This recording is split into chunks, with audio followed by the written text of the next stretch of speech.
Bien le bonjour tout le monde. Aujourd'hui, on va parler des bipieds. Qu'est-ce que c'est? Quand est-ce qu'on les utilise? Pourquoi? Et je vous parlerai plus précisément de celui que j'ai l'habitude d'utiliser et des modifications que j'y apporte selon les armes sur lesquelles je les monte. Alors à tout de suite.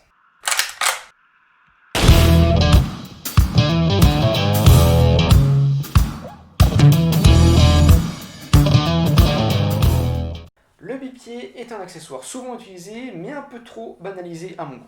Pourtant, nombreux et diversifiés sont ses utilisateurs. Les forces de l'ordre, les militaires, les tireurs sportifs, les chasseurs pratiquant l'approche ou l'affût, les airsofters et j'en oublie sans doute. Alors concrètement, qu'est-ce que c'est qu'un bipied? Les bipieds sont utilisés pour réduire le mouvement d'une arme à feu ou de trait, et ainsi d'augmenter la précision du tir, notamment en permettant d'immobiliser l'arme et de reposer son poids sur une surface stable. Je précise qu'il est d'usage de le fixer directement sur l'arme, contrairement aux cellules stick, canne-pirche ou autres fourquines qui vont certes pouvoir stabiliser le tir debout, mais qui sont bien trop encombrantes pour pouvoir être fixées sur l'arme. Aujourd'hui, des bipieds, il en existe de toutes sortes, pour tous les goûts, pour toutes les bourses et surtout pour toutes les utilisations. Ils se montent sur des rails Picatinny, Weaver, sur des grenadières, sur des K-Mod ou même directement sur le canon. Les pieds sont généralement extensibles et certains bipieds proposent même de s'allonger jusqu'à plus de 70 cm. Ils peuvent pivoter sur un angle modéré de gauche à droite selon les modèles. Vous en trouverez à partir de 5 € sur des sites de vente chinois jusqu'à plus de 300 € pour des bipieds de grande marque. Toutes ces caractéristiques vont vous permettre de trouver le bipied qui correspondra à votre pratique et à votre utilisation. Si vous ne tirez jamais assis, il sera inutile d'avoir un bipied qui peut s'allonger à plus de 70 cm. Si vous avez l'habitude de tirer sur une surface plane sur des cibles fixes, le fait d'avoir un bipied qui pivote de gauche à droite ne sera pas forcément votre priorité. Si vous chassez à l'approche et que vous vous trimballez toute la journée un sac à dos et votre carabine dans le dos, eh bien le poids de votre bipied va être un critère très important pour vous, etc. etc. À chaque utilisation, son bipied. Alors cette vidéo, je la fais majoritairement parce que dans la dernière vidéo que j'avais faite qui portait sur la présentation de la Rossi 8022, j'ai eu beaucoup de commentaires qui portaient sur quel bipied j'utilisais sur ma carabine. Donc la marque, le modèle, la référence, je suppose. Et donc je vais faire ici d'une pierre deux coups, puisque je vais vous parler d'une part du bipied que j'utilise donc sur la carabine, et puis d'autre part la modification que j'y ai apportée pour pouvoir correctement la monter dessus. Donc ce bipied, je l'ai acheté sur Amazon, et c'est la marque OU qui la vend, je vous mets le lien dans la description. Donc c'est un bipied qui coûte une vingtaine d'euros, qui est en aluminium et en acier, un acier qui doit être inoxydable parce qu'il ne rouille pas du tout. De toute façon, il est peint dans une peinture noire mate qui tient très très bien. Il se fixe sur une grenadière et a des pieds qui s'étendent de 15 à 23 cm, je crois qu'il y a encore un cran, il y a encore un cran, et vous avez 5 positions différentes dessus.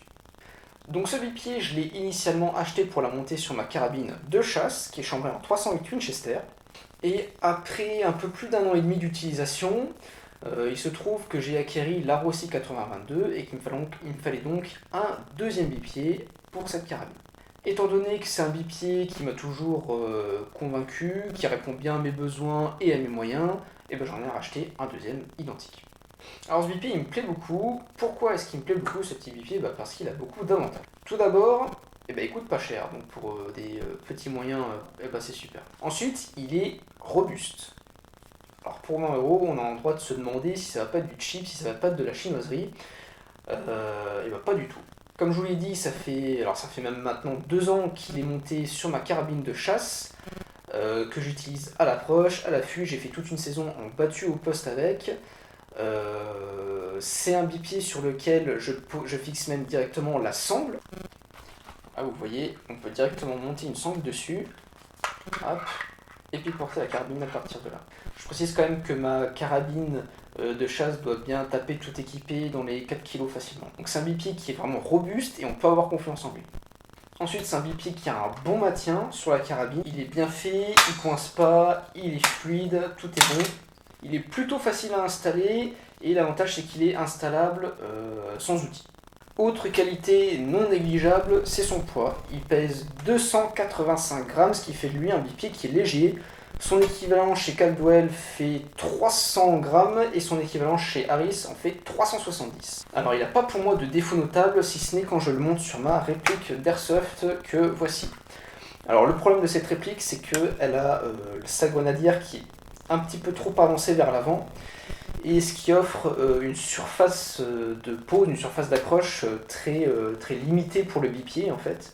Ce qui fait qu'il a tendance à se desserrer un petit peu et toutes les 20 minutes, demi-heure, je dois resserrer un peu comme un bourrin pour qu'il soit bien stable et que ça pose pas de problème. Bon après d'une part c'est plutôt un problème lié à la réplique, pas tellement au bipied, et puis ça m'a jamais dérangé pour jouer. Donc ce bipied c'est vraiment un rapport qualité-prix qui est assez exceptionnel.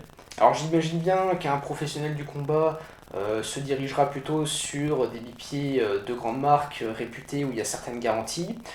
Maintenant, pour le monsieur tout le monde que je représente, c'est un bipied qui m'a toujours donné entière satisfaction. Voilà. Alors, qu'en est-il de la modification à apporter sur ce bipied et surtout, pourquoi faire ? Alors, l'une des premières choses qui frappe sur la Rossi 81-22, c'est son look assez atypique, et large partisan de ce look, eh bien, il y a l'avant du fût qui est légèrement arrondi, qui fait un très léger arc de cercle descendant. Le problème quand on monte un bipied dessus, c'est que du coup, eh bien, celui-ci va suivre la trajectoire du fût, et donc ça va nous donner un bipied qui ne va pas être parallèle par rapport au canon. Donc je vous ai mis une petite photo. Et donc pour ce faire, j'ai tout simplement raboté les deux petites parties que vous voyez là, et donc ça donne un rendu final qui est comme ceci. Et donc au final, une fois fini, eh bien, ça donne ça, une jolie petite carabine avec un joli petit bipied. Alors avant de conclure cette vidéo, je tiens à préciser que j'ai aucun partenariat avec Amazon ou avec la marque OU, donc il n'y a pas de code promo ou autre dans le lien. Donc je fais ça uniquement pour vous aider et pour répondre à vos questions, parce qu'elles étaient quand même assez nombreuses sur le sujet. Donc en espérant que cette vidéo vous aura aidé, je vous laisse en vous invitant à vous abonner et laisser un petit pouce bleu. Et je vous dis à plus dans la prochaine vidéo.